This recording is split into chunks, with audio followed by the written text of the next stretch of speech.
We wanted to make sure for this film that it was a really deeply emotional film. That, while at the same time it has action, it has spectacle, it has all the things that people come to expect in a Transformers film, we wanted to ground it in something that was really deep and emotional and character-driven.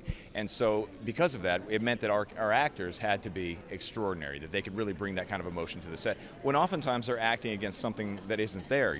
Bumblebee is a CG-generated character, and so Hailee and John Cena and George, when they act against him, there's nothing there, and so we have to talk through what the emotions are, what's happening, what the choreography is going to be like. But it's all theater of the mind stuff. Usually, it's a tennis ball on a stick, and so we really needed actors of extraordinary ability and imagination to be able to pull off that authentic emotion in order to convey the kinds of feelings that we were going for the film, and I think we got it in this cast. She really is extraordinary. I think that was one of her biggest concerns going into this project was, you get a response when you're working with other actors, is that she was going to have to essentially fly blind.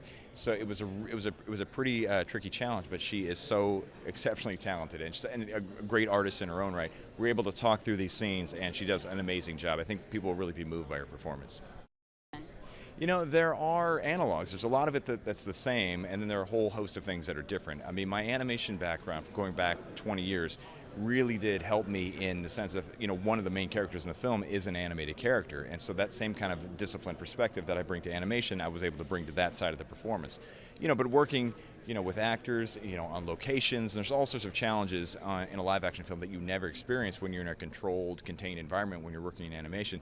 It just required me to be a little bit more nimble than I typically am, and it's a lot faster. I mean, my last film, Kubo, took 5 years to make. This one, we were done shooting in a matter of months, so it's a lot faster, but it was an amazing experience.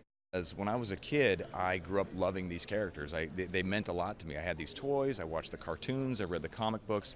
So the idea that for a 10-year-old me would grow up to make a film about these very same characters that I loved, it really is kind of extraordinary. I feel like I'm very, very lucky.